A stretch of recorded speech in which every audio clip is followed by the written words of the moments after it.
फुलंब्री में आज 22 जून को नगर पंचायत हॉल में सुबह 10 बजे से शाम 4 बजे तक फुलंब्री वासियों की ओर से एक महत्वपूर्ण शैक्षणिक जागरूकता और करियर मार्गदर्शन शिविर का आयोजन किया गया था। इस कार्यक्रम के मुख्य प्रवक्ता प्रसिद्ध neuro linguistic programmer Parvez Khan, Mufti Anisur Rahman, Mufti Qaiser Qasmi, Mufti Azhar थे, जिन्होंने उपस्थित लोगों के साथ अपने विचार साझा किए। मुफ्ती अनीसुर रहमान ने जीवन और भविष्य को आकार देने में शिक्षा के महत्व पर प्रकाश डाला। परवेज खान ने ABCD फार्मूले के बारे में विस्तार से बताया, जो सफलता प्राप्त करने के लिए एक मूल्यवान ढांचा है। उन्होंने दर्शकों को समाज की जरूरत बनने के लिए प्रोत्साहित किया, न कि बोझ बनने के लिए। कार्यक्रम में जिला परिषद के शिक्षकों, छात्रों और गांव के नागरिकों ने सक्रिय रूप से भाग लिया और जागरूकता और मार्गदर्शन का लाभ लिया। यह कार्यक्रम उपस्थित लोगों के लिए उनके करियर और व्यक्तिगत विकास के लिए प्रेरणा प्राप्त करने के लिए एक मूल्यवान मंच के रूप में कार्य करेगा। कामयाब करियर बनाते हैं, जो पढ़ लिख कर कुछ बन जाते हैं, कोई बड़ी पोजीशन पे जाते हैं, अपने फैमिली को संभाल लेते हैं, अपने समाज को कंट्रीब्यूट करते हैं, कहीं ना कहीं उनकी मिसाल ये 2 आम की तरह है। यानी उनकी अपनी मेहनतों के साथ में पीछे पूरा एक सिस्टम चल रहा है और हर एक शख्स को अपनी जिम्मेदारी समझनी है। जहां बाप अपनी जिम्मेदारी से चूका तो फिर वो वाला आम नहीं आएगा, सड़ा हुआ आम हाथ में आएगा। माँ अपनी जिम्मेदारी से चूकी, करियर नहीं बनेगा, वो बच्चा यहीं गली में घूमता रह जाएगा, गलत सोबत पकड़ लेगा, वो गलत हरकतें करना शुरू कर देगा। असातिज़ा, टीचर्स अगर अपनी जिम्मेदारी से चूके तो फिर एक बेहतरीन करियर हम नहीं बना सकते बच्चों का। तो यहाँ पर घर से लेकर तो गली के चौराहे तक हर शख्स जिम्मेदार है हमारे नौजवानों के मुस्तकबिल के। हर एक को अपनी जिम्मेदारी समझनी है और उस जिम्मेदारी को पूरी ईमानदारी से निभानी है। और अगर नहीं निभा सकते तो जिम्मेदारी किसी और को देनी चाहिए। ये नहीं कि मैं अब इस पोजीशन पे आ गया हूं, अब मैं यहीं रहूंगा भले मैं कुछ कर नहीं रहा। यानी आप जिस पोजीशन पे रहते हो, आपसे ये उम्मीद की जा रही है कि आप उस पोजीशन का इस्तेमाल करके इन नौजवानों का मुस्तकबिल बनाओगे। तो अगर आप उस पोजीशन पे रहकर काम नहीं कर सकते तो पोजीशन छोड़ देना ये सबसे बड़ी ईमानदारी है। हर इबादत से पहले नीयत है। यह नीयत अपनी एब्सेंटी को खत्म करके प्रेजेंटी करने की है। हम सब अपने बच्चों की तरक्की में प्रेजेंट नहीं है, एब्सेंट है। न बच्चे प्रेजेंट है, न अब्बा प्रेजेंट है, न अम्मा प्रेजेंट है, सब एब्सेंट है और काम बराबर जारी है। जो भी काम, जो भी इबादत बेनियती के साथ चलती है वो नाकाम होती है। ज़कात कोई बगैर नियत के 1 करोड़ रुपए भी अदा कर दे तो अदा नहीं होती, और 2 रुपए भी नियत के साथ अदा करे तो अदा होती है। इसका मतलब सुबह शाम हमको सिखाया गया, हम सुबह शाम अपनी आंखों के सामने चलने वाले सबकों को याद न कर सके, जिसकी वजह से नीयत खराब हुई। नीयत खराब हुई तो कई ते हमसे जुदा हो गए। तिजारत में हमको बेहतर होना चाहिए था, हम पीछे हो गए। तालीम में हमको नुमाया होना चाहिए था, हम पीछे हो गए। ताल्लुक माल्ला में हमको आगे होना चाहिए था, हम पीछे हो गए। चूंकि दूसरा तरजीहात का है। अगर सुबह आपके घर शादी हो, बच्चों को सुबह ट्रिप में जाना हो, तो अम्मा भी 5 बजे जाग जाते, अब्बा भी बेदार हो जाते। असर के बाद से ट्रिप में बच्चे की जाने की तैयारी का आगाज होता है। चूंकि अम्मा अब्बा अपने बच्चे को घुमाने में बड़ी दिलचस्पी रखते हैं, अच्छी चीज है।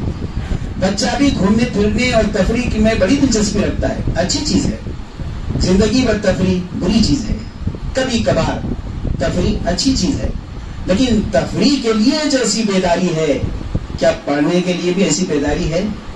क्या सुबह स्कूल जाने के लिए अम्मा अब्बा ऐसे बेदार हैं? क्या यूनिफॉर्म के सिलसिले में अम्मा अब्बा ऐसे बेदार हैं? क्या बच्चे के नाम के दुरुस्त करने के लिए अम्मा अब्बा ऐसे जागरूक हैं? नहीं। टीचर बेचारे यहाँ मौजूद है, सालों गुजर जाते, बच्चे का नाम दुरुस्त होने के लिए तैयार नहीं है। खुद का नाम जो दुरुस्त न कर सके, वो मुल्क में उन्नति और तरक्की लाने का काम भला कैसे कर सकेगा? इसलिए बिहेवियर चेंज होने के लिए पहले नीयत का दुरुस्त होना जरूरी है। پہلے کئی اطاعت درست ہونے کے لیے سب سے پہلی اطاعت ترجیحات کا درست ہونا ضروری ہے. ترجیحات درست ہوں گی سارے کام خود بخود آسان ہوں گے. لیکن اللہ رب العزت نے توحید کے بارے میں قرآن مجید میں سب سے پہلی آیت نہیں اتاری. اللہ کے نبی جس ماحول میں تھے وہاں اللہ کے علاوہ ہر چیز کو پوجا جاتا تھا، عبادت اور پرستش کی جاتی تھی، لیکن اللہ رب العزت نے سب سے پہلی آیت توحید کی نہیں اتاری. دوسری چیز معاشرے میں کیا لگتی ہے کہ انسان جس محلے میں، جس گلی میں، جس علاقے میں رہتا ہے وہ اپنے آپ کو مطمئن چاہتا ہے کہ میں مطمئن رہوں، کوئی ٹینشن میرے سر پر نہ ہو. پڑوسی اگر خراب ہو تو انسان بولتا ہے میں گھر بدل دوں گا. محلہ اگر بیکار ہو انسان کہتا ہے میں محلہ چھوڑ کر دوسرے علاقے میں، دوسرے محلے میں چلے جاؤں.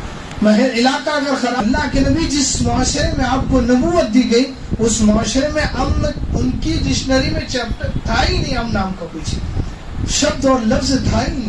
وہاں چھوٹی چھوٹی بات پر جھگڑا ہو جاتا تھا. تو شرک توحید تو سب سے اہم چیز ہے اسلام کی.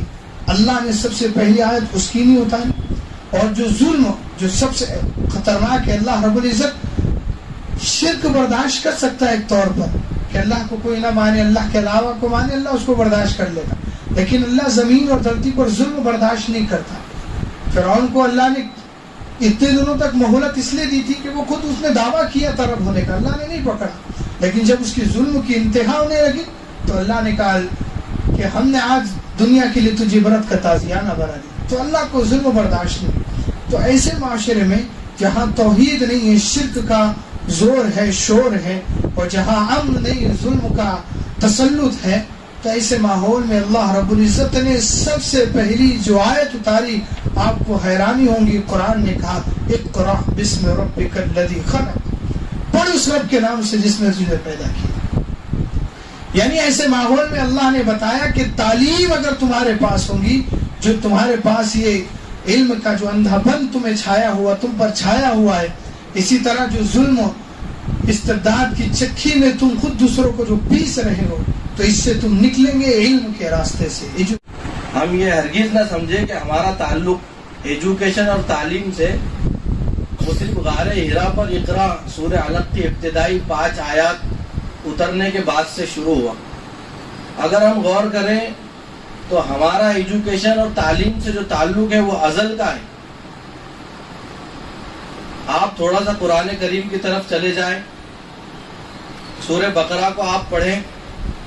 جب آپ پہلے پارے کی شروعات کرتے ہیں تو اس کے ایک دو رکوع گزرنے کے بعد ایک واقعے کی طرف اللہ رب العزت نے اشارہ کیا. اللہ نے گویا ایک اپنا پلان اور ایک اپنا مشن وہ فرشتوں کے سامنے پیش کیا اور کہا کہ تمہارا رب اپنا ایک جانشین وہ زمین میں بھیجنا چاہتا ہے، اس سلسلے میں تمہاری کیا رائے ہے؟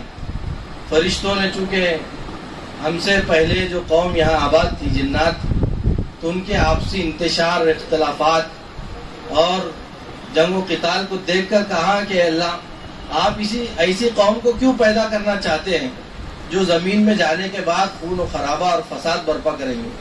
تو اللہ نے کہا انی اعلم ما لا تعلمون، کیا ہے میری مقدس جماعت، جو میں جانتا ہوں وہ تم نہیں جانتے. اور اس کے بعد اللہ نے اس طرف اشارہ کیا کہ جو اس کائنات کے پہلے انسان جن کو اللہ نے نبوت سے نوازا، جن کے سر پر اللہ نے نبوت کا تاج سجایا، پہلی چیز جو ان کو تلقین کی گئی وہ ایجوکیشن اور تعلیم ہے. حضرت مفتی صاحب، مفتیان اکرام، علماء، حفاظ یہاں بیٹھے ہوئے ہیں. خود اللہ کہہ رہا ہے سورہ بقرہ میں وَعَلَّمَ آدَمَ الْأَسْمَاءَ كُلَّهَا ثُمَّ عَرَضَهُمْ عَلَى الْمَلَائِكَةِ فَقَالَ أَنبِئُونِي بِأَسْمَاءِ هَؤُلَاءِ إِن كُنتُمْ صَادِقِينَ. اللہ فرما رہے ہیں کہ اللہ رب العزت نے حضرت آدم علیہ نبینا علیہ الصلوۃ والسلام کو کچھ اسماء کی تعلیم دی. دیکھیے معلم اول وہ خالق کائنات ہے، اور اس کائنات کے سب سے پہلے شاگرد اور اسٹوڈنٹ اگر کوئی ہے تو وہ حضرت آدم علیہ الصلوۃ والسلام ہے. آپ دیکھ رہے ہیں کہ ہمارا علم سے اور ایجوکیشن سے کتنا گہرا، پرانا اور ازلی رشتہ ہے.